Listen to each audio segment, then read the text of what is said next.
Assalamualaikum warahmatullahi wabarakatuh. Alhamdulillah wassalatu wassalamu ala rasulillah Muhammad ibn Abdillah wa ala alihi wa sahbihi wa mawalah, la hawla wa la quwata illa billah. Allahumma faqihna fid din wa alimna at-ta'wil fa inna asdaqal hadits kitabullah wa khairal hadi Muhammadin sallallahu alaihi wasallam wa syarrul umuri muhdatsatuha wa kullu muhdatsatin bid'ah wa kullu bid'atin dhalalah wa kullu dhalalatin finnar. Hadirin jamaah, bapak-bapak, orang tua, wabil khusus ketua DKM Musolah, Bapak ini beserta jajarannya.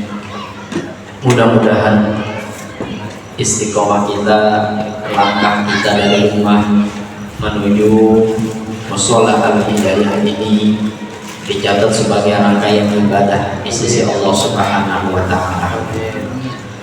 Para jamaah, malam hari ini saya ingin membawakan tema di dalam Al-Quran. Allah Subhanahu wa Ta'ala berfirman, ud'uni astajib lakum. Berdoalah kepadaku, memintalah kepadaku, niscaya akan aku ijabah doa dan permintaan. Ada beberapa janji di Al-Quran, salah satunya itu Pak, Allah berjanji akan mengkabulkan, mengijabah doa-doa kita semua. Dari ayat ini ada beberapa problem Pak yang kita temui di kalangan kita sendiri. Ada yang nyampe ke rumah suka nanya begini, Ustaz, kita kok udah doa-doa mulu, ngaji mulu, tapi ada hajat kita kok masih belum diijabah sama Allah Subhanahu wa Ta'ala. Emang apa sih problemnya? Emang apa sih masalahnya hingga hajat kita, doa kita belum diijabah sama Allah? Padahal Allah berjanji, berdoa kepadaku akan aku ijabah. Tapi doa kita sampai waya gini ada yang belum diijabah sama Allah. Kira-kira ini jamaah ada gak yang belum diijabah doanya? Banyak, kalau mana ngancem banget. Sebenarnya apa masalahnya Pak? Problemnya apa? Saya tekankan sebelum saya masuk pembahasannya. Pertama saya tekankan dulu Pak, kita jangan sekali-kali suudzon kepada Allah, jangan buruk sangka kepada Allah. Ana inda zanni abdi falyazunna bima syaa. Kata Allah dalam hadis qudsi, saya itu tergantung dugaan sangkaan hamba saya. Kalau hamba saya maunya nyangka saya baik buat saya akan baik buatnya. Tapi kalau hamba saya menyangka saya itu buruk, menyangka saya ini adalah tidak baik, maka tidak baik dan buruklah buat hambanya. Maka pesan sama saya satu, jangan suuzon pada Allah. Mari kita introspeksi, apa problem masalahnya. Setidaknya ada beberapa hal. Ada di dalam kitab Nasaihul Ibad karangan Al-Imam Nawawi Al-Bantani, ketika ada seorang ditanya kenapa doanya belum diijabah sama Allah, jawabannya satu, inna qulubakum qad matat.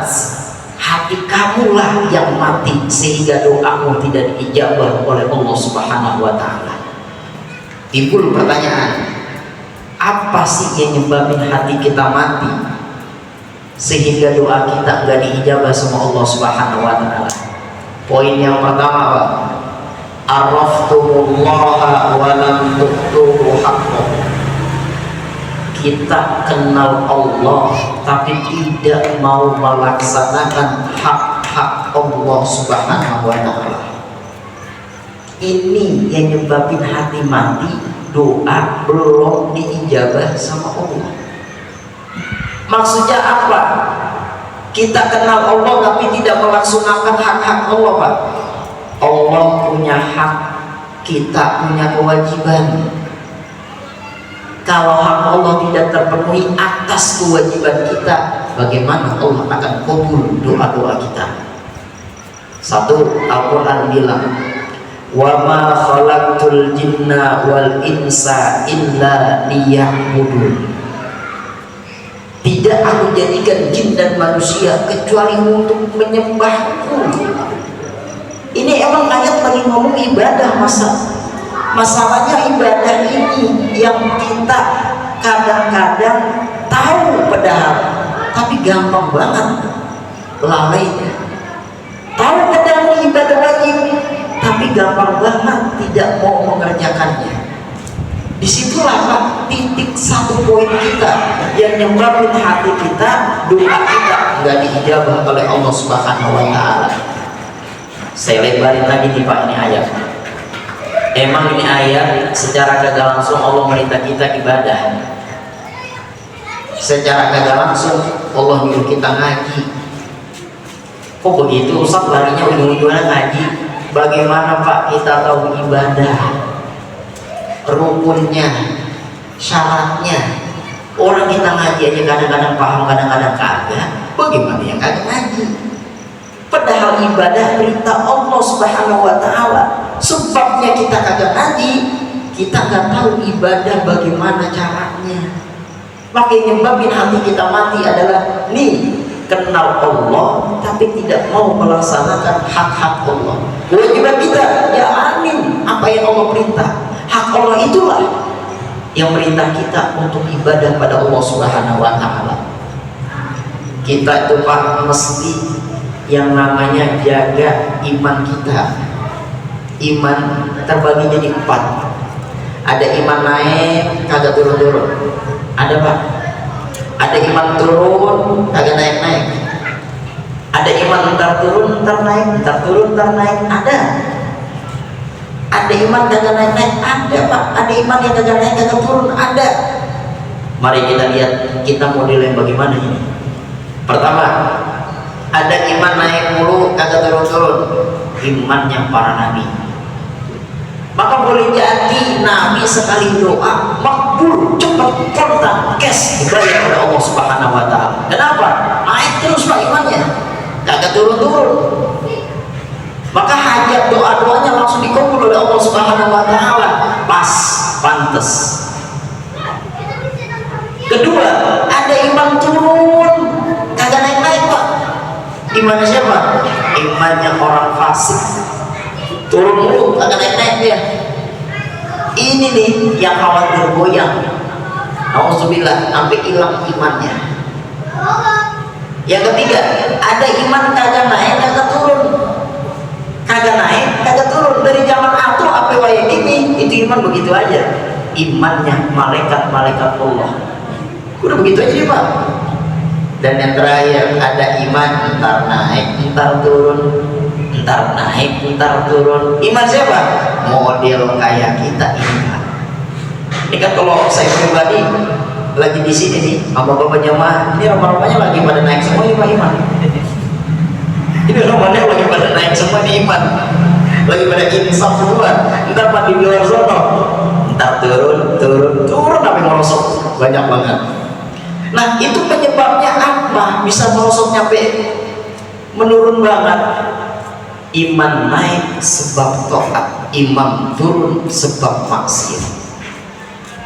Nah maka kalau kita pengen iman kita stabil, saya pribadi pertama mainnya sama orang-orang yang rajin ngaji Pak. Insya Allah stabil imannya. Kedua, mainnya sama orang-orang soleh, insya Allah stabil imannya. Lalu yang ketiga, mainnya sama orang-orang yang rajin ibadahnya, insya Allah iman kita stabil. stabil. Kalau kita mainnya sama orang yang malas, Pak, ketularan. Kagak percaya? Coba dah, mungkin. Kenapa? Faktor di luar lebih berat daripada faktor di dalam. Maka saya yakin 100% orang yang hadir di sini, yang hadir di sini bukan karena adanya sesuatu, tapi langsung Allah gerakkan hatinya untuk duduk menuntut majelis ilmu Allah Subhanahu wa taala. Maka poin yang pertama yang nyebabin doa kita belum ijabah, nih, kita punya hati mati. Kedua, qara'tumul Qur'an walam ta'malu bi. Kita baca Quran tapi kagak diamalin isi kandungannya, Pak. Ini yang nyebabin doa kita kagak diijabah sama Allah. Baca doang tapi kagak diamalin. Coba kita buka sejarahnya, Pak. Jawab, jumlah nabi ada berapa, Pak? 25. Dari Nabi Adam sampai Nabi Muhammad. Pertanyaannya, dari Adam sampai Muhammad, siapa nabi yang paling afdal? Nabi Muhammad. Dari malam Sabtu, Minggu, Jumat, malam apa yang paling mulia? Malam Jumat. Dari malaikat Jibril sampai Ridwan, malaikat apa yang paling mulia? Jibril.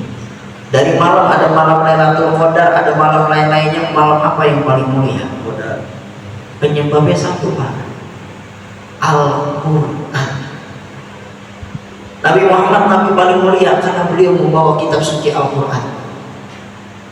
Jibril malaikat paling mulia karena Jibril menyampaikan wahyu berupa Quran. Malam Jumat malam yang paling mulia karena malam Jumat, Pak, diturunkannya Al-Quran. Lailatul Qadar malam yang paling mulia karena malam itu diturunkannya Al-Quran. Inna anzalnahu fi lailatul qadar. Kalau itu semua satu penyebabnya Quran, maka tidak menafikan buat kita yang istiqomah baca Quran, mengamalkan isi kandungan Al-Quran, Allah angkat derajat kita, Allah kabul hajat-hajat kita. Nah, maka penting poin buat saya pribadi dan buat jamaah sekalian, kalau doanya belum diijabah sama Allah, apalagi tadi saya tanya banyak ini guru, maka jangan suzon sama Allah Subhanahu wa taala. Ayo kita lihat adakah kita di poin-poin ini supaya tidak gampang suzon sama Allah Subhanahu wa taala. Terus ada yang nanya begini juga, Pak, saya kadang-kadang minta rezeki sama Allah kok belum dikasih-kasih ya guru. Mintanya rezeki sama Allah Subhanahu wa taala belum dikasih-kasih. Pak, rezeki itu gak mesti harus duit. Duit itu rezeki. Rezeki gak harus duit. Saya ulangin sekali lagi, Pak. Rezeki tidak harus duit. Tapi duit itu rezeki dari Allah Subhanahu wa taala. Maka kalau kita sering doa, Allahumma rzuqna rizqan katsiran halalan thayyiban mutayyiban, enggak mesti materi, enggak mesti duit. Kenapa? Al-Imam Nawawi Al-Bantani di dalam sarah kitab Safinatus Shalah itu menjelaskan kalimat ar-rizq itu enggak melulu harus marun harta. Andai kata bapak sehat, keluarga bapak sakinah mawaddah warahmah, anak bapak ngerti dibilangin, bapak giro sama ibadah, bapak keluarganya rajin ibadah semua, barangkali itu berkat doa dari bapak yang minta rezeki pada Allah. Cuma Allah kasihnya melalui jalur soleh, bukan melalui jalur materi. Artinya jangan sekali lagi suuzon pada Allah Subhanahu wa taala. Kita udah sehat, Pak, bagus banget. Coba yang sakit, bisa nggak aktivitas kayak kita? Kita walaupun kekurangan rezeki udah bagus banget, Pak. Coba yang kaya tapi sakit, bagaimana mengelola rezekinya? Kalau kita melihatnya ke situ mulu, kalau kita melihatnya khusus dan kepada Allah Subhanahu wa taala mulu, nggak ada Pak prasangka buruk pada Allah Subhanahu wa Ta'ala. Lebih-lebih saya pernah bilang, Allah memberikan sesuai kebutuhan, bukan sesuai dengan keinginan. Karena kalau orang dikasih sesuai dengan keinginan, manja, kagak ada gemblengannya. Dikit minta dikasih, dikit minta dikasih. Gimana tahu sikap dewasanya seorang? Coba deh, anak kita, kalau minta kita kasih, minta kita kasih, minta kita kasih, itu bukan pendidikan baik buat anak kita, Pak. Bapak, nanti kita akan lihat anak tersebut dewasanya. Sebab didikan kita dikit-dikit dikasih, dikit-dikit dikasih, itu anak akan mengandalkan kita punya orang tua, dan tidak tahu bagaimana rasa syukur kepada Allah, dan tidak tahu bagaimana rasa berjuangnya mencari materi demi menghidupkan keluarga. Tidak semua yang diminta anak mesti dikabulkan, dilihat kebutuhan dan kesesuaiannya. Kalau kita udah bisa mendidik itu, insya Allah, maka kita pun tidak akan prasangka buruk pada Allah Subhanahu wa Ta'ala. Poin yang kedua.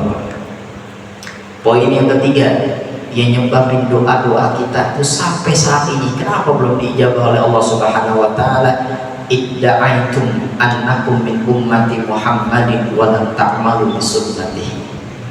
Kita itu sering ngaku umat Nabi, kita sering ngaku hamba Allah, tapi tidak pernah melaksanakan sunnah-sunnah Nabi. Kalau kita ditanya, kita umat Nabi yang bukan umat Nabi, jalan sunnah, males banget Pak. Ini diingat sunnahnya sunnah malam Jumat doang.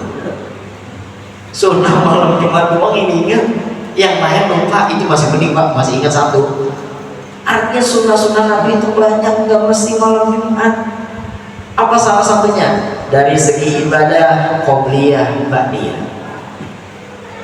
Ini banyak banget ketika bulan Ramadan, mohon maaf Pak, habis azan sholat isya jangan langsung qomat Pak,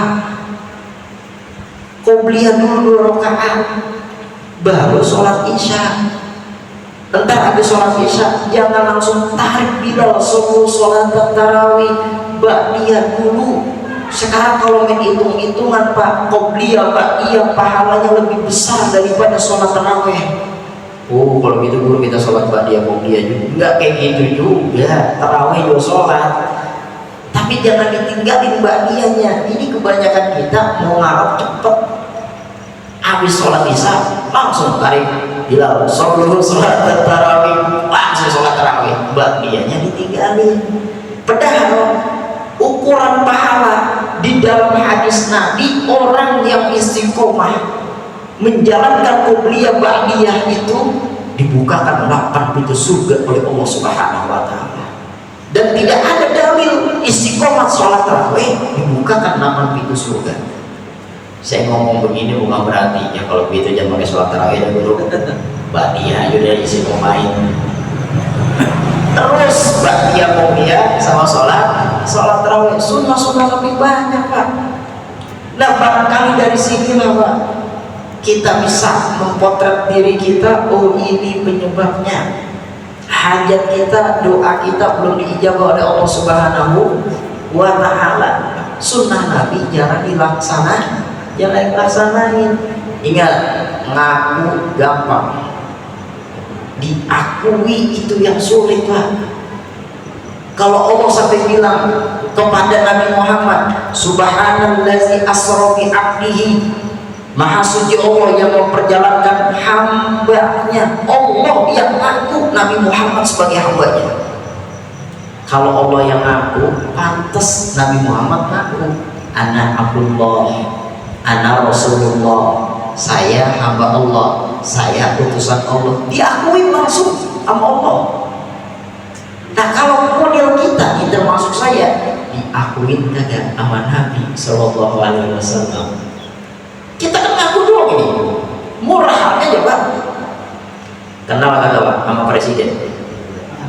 Tapi presiden kenal apa kagak sama kita? Ada. Ngaku murah, nggak ada harganya, tapi diakui berat. Status hamba itu pengakuan langsung Sehingga Rasulullah bilang anak Abdullah pantas karena diakui sama Allah sebagai hambanya. Nah kita kalau pengen diakui amat Nabi sebagai umatnya, jalani sunnahnya. Terkadang pikiran picik kita ngomongnya begini Pak, ini guru kan sunnah, dikerjain dapat pahala kan? Iya. Hari kerja gak mau apa, aja gak ngomong apa, sunnah. Begitu guru pikirannya. Sekarang saya tanya Pak, di antara kita yang ada di musola ini, siapa yang yakin sholat wajib yang langsung diterima sama Allah? Gak ada satu orang pun yang meyakinkan itu. Saya guru, pede aja, ntar mau diterima enggak urusan belakangan. Kita meyakinkan diterima apa kagak sama Allah Subhanahu Wa Taala? Kan belum tentu. Dengan wasilah qobliyah, ba'diyah, sholat sunnah, bisa jadi ibadah fardu ketambel dengan ibadah sunnah. Artinya apa? Jangan remehkan walaupun nilainya sunnah. Kalau kita memang ngaku umat Nabi, hidupin sunnah-sunnah Nabi Sallallahu Alaihi Wasallam. Kalau udah sunnah Nabi dihidupin, salah satunya apa? Rezeki mau lancar, tahajud, bangun di malam hari, mohon pada Allah Subhanahu Wa Taala. Apa yang kita hajatkan, minta pada Allah. Itu sholat tahajud hampir menjadi wajib Pak, hampir.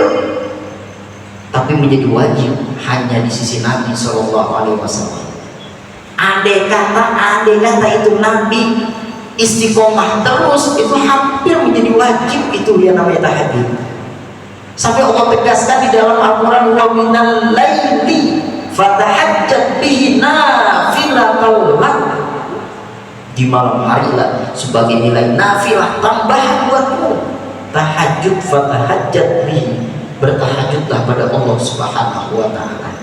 Kalau urusan rezeki mau lancar, urusan hajat kita mau lancar, minta pada Allah di malam hari. Nangis boleh Pak, kalau kagak bisa nangis, pura-pura nangis biar kelihatannya lemes. Ini karena kita kelihatan lemasnya sama makhluk, sedih banget. Jangan pura-pura nangis, susah nangis, pura-pura nangis. Kagak bisa juga guru tetesin air biar ada nangis. Mohon pada Allah Subhanahu Wa Taala. Mohonnya jangan pakai di rekaman model begini, niatnya udah beda. Mohon pada Allah Subhanahu Wa Taala. Kedua, rezekinya juga melancar. Duha jangan ditinggal. Subuh dah tuh Pak, subuh isi koma aja sebulan Pak, itu 80% berubah kehidupan kita. Coba laksanain, tapi berjamaah, jangan sendirian.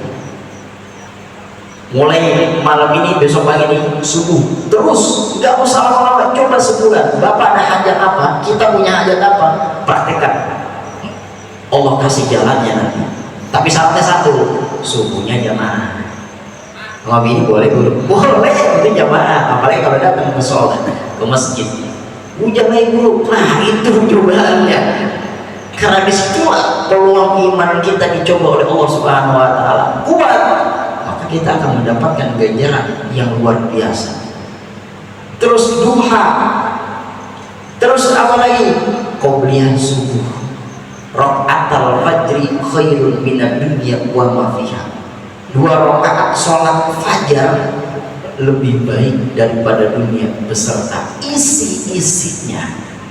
Nah, artinya banyak sekali kekurangan kita terhadap amalia yang Allah berikan kepada kita, maka jangan suuzon pada Allah Subhanahu Wa Taala.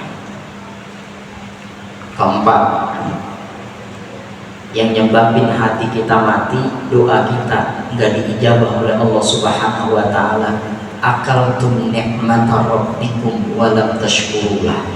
Kita sering makan nikmat dari Allah, tapi kita tidak bersyukur kepada Allah Subhanahu Wa Taala.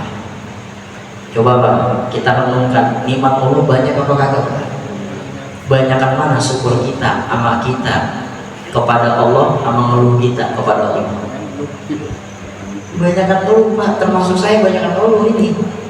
dibandingkan bersyukur kepada Allah Subhanahu wa taala.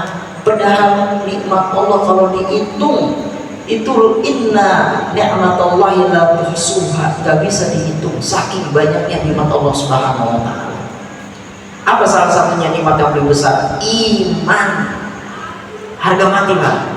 Jangan pakai goyang demi sekardus mie. Mendisogok mie sekardus, goyang imannya, luntur imannya. Itu udah paling, Pak, udah paling berharga. Sampai kata Nabi, yakhruju minan nari man qala la ilaha illallah. Orang yang tadinya masuk neraka bisa keluar dari neraka lantaran dia mengucapin la ilaha illallah. Artinya masih ada iman di sisi Allah Subhanahu wa taala. Maka kalau andai kata iman kita udah kagak ada, mohon maaf, dia kafir, dia murtad. Pak, di dalam kitab Durus Al-Aqaid Ad-Diniyah, innal kafirina finnar wa azabuha la yukhaffafu wa fiha mukhalladun abadal abidin. Orang kafir dia masuk neraka Allah, tidak diringankan siksanya selama-lamanya, dan dia amat sangat rugi di sana. Nah, kita alhamdulillah keturunan Nabi bukan, tetangga Nabi bukan, pamannya Nabi juga bukan, tapi Allah tetapkan kita masih dalam satu jalur iman pada Allah dan Rasulullah Shallallahu Alaihi Wasallam. Coba kita lihat potret Abu Jahal, Abu Lahab, siapanya Nabi? Pamannya Nabi, adiknya Abdullah. Apakah dia mau beriman kepada Rasulullah? Tidak mau, padahal karib akrab lebih dekat kepada Nabi. Melihat Nabi, lihat perjuangan dakwah Nabi, bagaimana Nabi memperjuangkan ajaran agama Islam, itu melihat langsung. Tapi hidayah tidak turun, tidak memeluk ajaran agama Nabi Muhammad SAW. Maka nikmat yang perlu kita syukuri dibandingkan nikmat-nikmat yang lain, jaga iman Islam kita. Seburuk apapun kita, semiskin apapun kita di dunia, jangan melarat di akhirat Allah Subhanahu wa taala. Salah satu amaliyah yang bisa menyebabkan doa kita tidak dijawab oleh Allah Subhanahu wa taala, sering kali kita lalai, sering kali menyaksikan, padahal qultum annal mauta haqqun wa lam tastaqimu. Kita tuh sering mengatakan mati pasti, tapi nggak siap untuk menjamu kematian. Coba di sini, kalau kita nyalonin RT jadi apa kagak? Belum tentu. RW, lo saingan gue hanya presiden, gua lah kalau kita kurang maka jadi. Belum pasti. Tapi kalau udah mati, siapa yang meyakinkan di dunia ini yang kagak bakal mati? Semuanya tinggal nunggu antrian. Dan seringkali kita Pak melihat kematian, entah tetangga kita, entah saudara kita, entah famili kita, ada kematian tersebut. Tinggal kita Pak, ketika ada orang mati, ambil pelajaran. Ini kadang-kadang kagak. Malam pertama rokok banyak ini. Besok masih kuat ini. Malam ketiga, malam ketujuh ramai ikut itu Pak. Yang sepi malam kelima, sepi lah Pak. Malam keenam, sepi banget. Jadi yang diingat itu adalah amalia di luar itu. Padahal kafa bil mauti wa'id, cukup kematian sebagai nasihat. Maka ketika mati itu sebagai nasihat, perlu amal kita diperbanyak Pak. Saya pribadi nggak pede Pak dengan amalan saya bisa masuk surga. Ayo karena kita menghitung-hitungan Pak. Rasulullah wafat usianya berapa Pak? 63 tahun. Dalam fikih baliknya kita, mukallafnya kita usianya berapa? 15. 63 diambil 15 berapa Pak? 40-an. Pertanyaan saya, usia selama 40-an itu sudah maksimalkan ibadah di sisi Allah Subhanahu wa taala? Gak ada Pak. Makanya di dalam kitab Durus Al-Aqaid Ad-Diniyah, orang masuk surga bifadlihi, bukan bi'amalihi. Sebab karunia Allah lah memasukkan di dia ke surga. Bukan karena amalnya. Kalau karena amalnya, ayo main hitung-hitungan. Kita yang tahu amal kita seberapa, apalagi 62 tahun baru tobat Pak. Sisanya udah sono ke sini, sono ke sini. Nah kalau 62 tahun tobat, setahun lagi Pak meninggal. Nah setahun itu maksimal nggak kita mengantarkan diri ke surga Allah Subhanahu Wa Taala? Termasuk saya puasa, saya tahu berapa banyaknya. Saya sholat sunnah, saya tahu berapa amal saya tahu apa yang saya amalkan, seberapa banyaknya. Tapi nggak jamin itu masuk surga Allah Subhanahu Wa Taala. Terus bagaimana? Alhamdulillah Pak, rahmat Allah lebih besar dari pahala kita. Rahmat Allah lebih besar daripada dosa-dosa kita. Sebab rahmat Allah lah Allah berlaku adil pada hambanya. Ketika dia melakukan kesalahan dihukum, ketika dia tidak melakukan kesalahan maka dia akan diberikan nikmat-nikmat yang luar biasa di surga Allah Subhanahu Wa Taala. Maka poin inilah yang menjadi kejutan buat kita. Sekali lagi, jangan suuzon pada Allah. Apa yang Allah berikan sekarang pada kita itu terbaik di hadapan Allah. Apapun komentar manusia, apapun komentar netizen, jangan dianggap hilaukan. Kenapa? Yang tahu kondisi kita hanya kita pada Allah Subhanahu Wa Taala. Mudah-mudahan poin-poin ini menjadi bekal buat kita senantiasa. Poin pertama tadi, jangan sampai kita berusaha pada Allah Subhanahu Wa Taala, dan kita mohon pada Allah mudah-mudahan melalui pengajian malam minggu istiqomah kita dari rumah berangkat ikhlas karena Allah ini menjadi wasilah semua hajat kita Allah permudah, semua kebutuhan kita Allah cukupi. Dan mudah-mudahan pula dengan wasilah ngaji kita seperti ini Pak, karena di sini banyak malaikat-malaikat rahmat Allah yang Allah turunkan, cuma kita tidak melihat. Kita minta pada Allah agar anak-anak kita, cucu kita, cicit kita, sampai keturunan kita semua Allah jadikan anak-anak yang soleh dan soleh, anak-anak yang berbakti kepada kedua orang tua dan taat kepada Allah dan Rasulullah SAW.